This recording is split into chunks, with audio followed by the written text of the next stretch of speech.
मुरैना जिला मुख्यालय से 30 किलोमीटर दूर जौरा तहसील से सटे बिलग्राम में दिन की शुरुआत हो चुकी थी। सामान्य सा यह दिन नया सिर्फ इस बात पे था कि आज गांव के कुछ लड़के लड़कियां 12th का पहला पेपर देने जा रहे थे। मनोज जब पंडित जी को लेकर उनके घर वापस आया तो उसकी मां दरवाजे पर 2 महिलाओं के साथ बातचीत में मग्न थी। मनोज द्वारा बुलाए जाने पर मां ने कह दिया, रुक जा, आती हूँ। परीक्षा का समय हो रहा था, इसीलिए मनोज तैयार होकर परीक्षा देने के लिए निकल गया और बेटी को जाते देख मां देहरी पर बैठे बैठे चिंतित होकर बोली, रुक जा मोड़ा, रजनी ने रोटी ना बनाई का, खाली पेट पेपर देवे मत जा। मां ने रोटी बनाने का काम 15 साल की बेटी रजनी को सौंप दिया था और खुद को चर्चाओं में व्यस्त कर लिया था। लेकिन मनोज की भूख प्यास आज मर चुकी थी। मनोज ने मां की चिंता को अनसुना कर दिया और गणित की गाइड हाथ में लिए बिना कुछ कहे आगे बढ़ गया।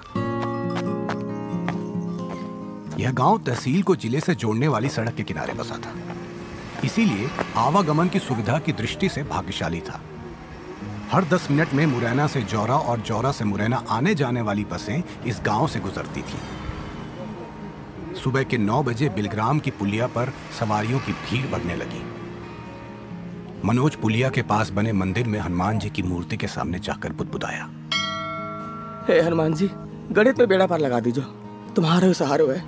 हनुमान जी से गणित में पास कराने की प्रार्थना करके जब वो पुलिया पे आया तो वहां विष्णु और उसके पिता पंडित कालीचरण पहले से बस का इंतजार कर रहे थे। पुलिया पर बैठे लड़कों में से एक ने मुंह में भरी तंबाकू को थूकते हुए पूछा, पंडित जी, क्या विष्णु को नकल कराने जा रहे हो जौरा? पंडित जी विष्णु को परीक्षा दिलाने ले जा रहे थे। इस तरह का व्यंग सुनकर उन्हें पीड़ा हुई। वो नाराजगी के स्वर में बोले, न तुम लोगों ने कभी स्कूल का मुंह देखा है, न किताबें पढ़ी हैं। तुम लोग क्या जानो पढ़ाई क्या होती है। इतना कहकर उन्होंने अपनी नजर घुमाकर उस दिशा की ओर कर ली जहां से बस आने वाली थी। लेकिन हार मानना इस गांव में किसी ने नहीं सीखा था। पुलिया पर बैठे लड़के पंडित जी द्वारा किए गए अपमान से तिलमिला गए। उसमें से एक लड़के ने सड़क के पार बने स्कूल की तरफ इशारा करते हुए कहा, पढ़ के न थानेदार होत को, मास्टर बन के ऐसे ही स्कूल में गिनती पहाड़े बुलवाएंगे। मनोज ने देखा कि माहौल बिगड़ रहा है तो उसने लड़कों से कहा, ना ना, मास्टरी तो बड़ी नौकरी है, अब हमारी लग जाए तो मजा ही आ जाएगा। पर उसके लिए 12th पास करना जरूरी है। तुम कैसे करोगे मनोज? सुना है इस साल एसडीएम नकल नहीं होने देगा। पुलिया पर बैठे दूसरे लड़के ने मनोज को नई जानकारी दी। मनोज को उम्मीद नहीं थी कि परीक्षा शुरू होने से पहले ही इस तरह की बुरी खबर सुनने को मिलेगी, लेकिन उसने अपने मन को दिलासा दिया कि इस तरह से नकल बंद नहीं हो सकती। पिछले कई सालों से विद्यासागर उच्चतर माध्यमिक विद्यालय जौरा में नकल होती आई है और इसी नकल के भरोसे तो उसे 12th पास करने की उम्मीद थी। उसने अपनी 10वीं की परीक्षा भी नकल से ही पास की थी। तभी धड़ धड़ करता हुआ एक टेम्पो पुलिया पर आकर रुक गया।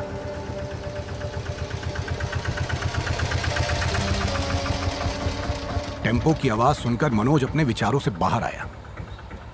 मनोज का दोस्त बल्ले टेम्पो चला रहा था। मनोज विष्णु और पंडित कालीचरण के साथ टेम्पो में बैठ गया। टेम्पो के पीछे बालाजी बस सर्विस की 52 सीटर बस भी पुलिया पर आकर रुक गई।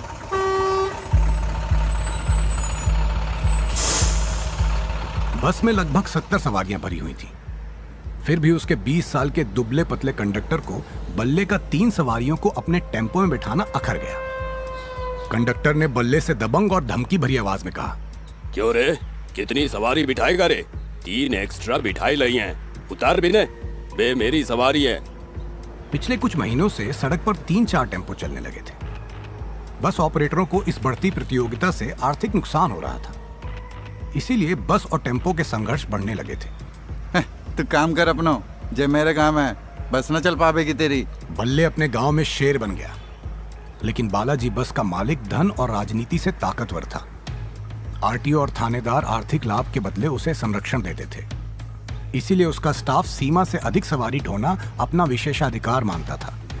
विवाद बढ़ता देख गांव के कुछ लोग टेम्पो के पास आ गए। गांव में एकता दिखाने का अच्छा मौका था ये।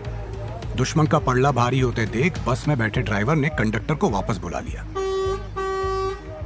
अधेड़ उम्र के ड्राइवर ने अपने अनुभव से यही सीखा था कि जब किसी गांव में अकेले घिर जाओ तो वहां से भाग लेना ही सही रणनीति होती है। बाद में अपने इलाके में इस संघर्ष को घसीट कर लाने की कोशिश करनी चाहिए। कंडक्टर भुनभुनाता हुआ वापस बस में चला गया, लेकिन बस के गेट से लटकते हुए बल्ले को भविष्य की चेतावनी देते हुए चिल्लाया, जा सड़क पे टेम्पो चलावो, भुला देंगे, होश में रहिए। बल्ले भी कम नहीं था, उसने इस चेतावनी का जवाब ऊंची आवाज में दिया, काम में से बस न निकाल पावेगो, ध्यान रखिए। इतना कहकर बल्ले ने टेम्पो का गियर डाला और टेम्पो धड़-धड़ करता हुआ जौरा की ओर बढ़ गया। स्कूल के गेट के पास टेम्पो से उतरकर मनोज और विष्णु स्कूल चले गए और पंडित कालीचरण अपने बेटे को सुरक्षित स्कूल पहुंचाकर अपने किसी रिश्तेदार के घर की ओर रवाना हो गए। स्कूल के संचालक नरेंद्र सिंह ने बहुत मेहनत के बाद 12th बोर्ड परीक्षा का सेंटर अपने स्कूल में करवाया था। अपने स्कूल में सेंटर होने से वह खुलेआम नकल कराने का वादा विद्यार्थियों से कर चुके थे। गणित, अंग्रेजी और साइंस के पेपर में इस एरिया के अधिकांश विद्यार्थी अपने बलबूते पर पास नहीं हो पाते थे। इसीलिए नकल से पास होने की उम्मीद में स्कूल में विद्यार्थियों की संख्या क्षमता से अधिक बढ़ गई थी। विद्यार्थियों के झुंड भय, आश्चर्य और आनंद से मिले जुले भाव के साथ स्कूल में प्रवेश कर रहे थे और संचालक नरेंद्र सिंह अपने कमरे की खिड़की से आशीर्वाद भरी नजरों से इन झुंडों को देख रहे थे। आज नकल कराने का जिम्मा गणित के शिक्षक दुबे जी पर था। नकल कराने के लिए प्रत्येक क्लास में जाना उनके लिए असुविधा का काम था। इसीलिए स्कूल के मैदान में टेंट लगाकर नीचे टाट पट्टियां बिछाई गई थी, जिस पर विद्यार्थी बैठ गए थे। घंटी बज गई और पेपर बंट गया।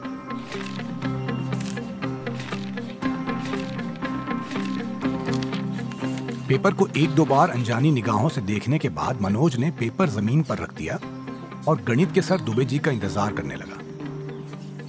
दुबे जी ऑफिस में बैठकर प्रश्न पत्र हल कर रहे थे।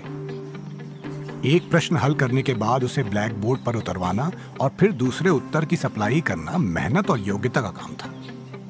अब दुबे सर द्वारा दिया गया पहला उत्तर ब्लैक बोर्ड पर उतारा ही जा रहा था कि स्कूल के बाहर एक हलचल हुई। एक सफेद रंग की पीली बत्ती लगी बोलेरो स्कूल के कंपाउंड में आकर रुक गई। पुलिस की वर्दी में 5 सिपाही सीधे परीक्षा वाले मैदान में पहुंच गए। पुलिस को देखकर दुबे सर पहले तो हड़बड़ाए, फिर उन्हें लगा कि यह तो औपचारिक चेकिंग है जो हर साल पहले पेपर के दिन शासन द्वारा की जाती है, इससे क्या घबराना। पर जब पुलिस के सिपाहियों ने उनकी उम्मीद के विपरीत लड़कों से गाइड, नकल की पर्चियां आदि लेकर एक बोरे में भरना शुरू किया तो उन्हें समझते देर नहीं लगी कि मामला गंभीर है। उन्होंने घबराहट में बीड़ी सुलगा ली और ब्लैक बोर्ड डस्टर से साफ करके भागते हुए स्कूल के संचालक नरेंद्र सिंह के पीछे खड़े हो गए। सभी विद्यार्थियों को भरोसा था कि 10 मिनट की कवायद के बाद पुलिस चली जाएगी, उसके बाद उत्तरों की सप्लाई फिर से शुरू हो जाएगी। इसी भरोसे पर विद्यार्थियों ने धैर्य बनाए रखा। लेकिन 10 मिनट बीत गए और मामला सेटल नहीं हुआ तो विद्यार्थियों की बेचैनी बढ़ने लगी। उनके ऊपर फेल होने का खतरा मंडराने लगा। आज के इस रंगमंच के केंद्र में खड़े एक युवक की ओर इशारा करते हुए एक लड़का बोला, ये तो एसडीएम दुष्यंत सिंह हैं। दुष्यंत सिंह ने नरेंद्र सिंह से कहा, आपको शर्म आनी चाहिए, अब खुलेआम नकल करा रहे हैं। घबराए हुए लड़के और अधिक घबरा गए। एक सरकारी अधिकारी की ताकत देखकर मनोज को आश्चर्य हो रहा था। एसडीएम का रौब रुतबा गजब का था। हमेशा अपनी दबंगई में रहने वाला जौरा थाने का थानेदार कुशवाहा भी अपने से आधी उम्र के एसडीएम के सामने हाथ बांधे खड़ा था। नकल के इंतजार में बैठे लड़के एसडीएम को कोस रहे थे। नरेंद्र सिंह को समझ नहीं आ रहा था कि उनकी नकल की जमी जमाई सेटिंग एसडीएम ने कैसे बिगाड़ दी। नरेंद्र सिंह ने स्कूल शिक्षा के ज्वाइंट डायरेक्टर को फोन लगाकर एसडीएम की करतूत कह सुनाई। ज्वाइंट डायरेक्टर एसडीएम की कार्य प्रणाली से परिचित था तो उसने कहा, दुष्यंत सिंह का कोई इलाज नहीं है। ऐसे अधिकारी ही होते हैं जिन्हें जमी जमाई व्यवस्था उजाड़ने में मजा आता है। जौरा के बुरे दिन आ गए। मैदान उजड़ गया, विद्यार्थी चले गए और कॉपियां खाली छूट गईं। पर जुझारू मनोज ने अपनी कॉपी खाली नहीं छोड़ी। उसने सुना था कि कॉपी भरने से भी पास हुआ जा सकता है। इसीलिए उसने पेपर में पूछे गए सवालों को ही उत्तर पुस्तिका में बार बार लिखकर उसे भर दिया। वह प्रश्नों के बीच बीच में इति सिद्धम लिखता जा रहा था, जिससे यदि चिकर चाहे तो वह सिर्फ इति सिद्धम मात्र पढ़कर सवाल को सही मान सकता है। अंत में उसने चकर से निवेदन भी किया कि उसकी दादी का स्वास्थ्य खराब होने के कारण वह ठीक से पढ़ाई नहीं कर सका था, इसीलिए यदि उसे पास कर दिया जाए तो वह हमेशा उनका एहसान मानेगा।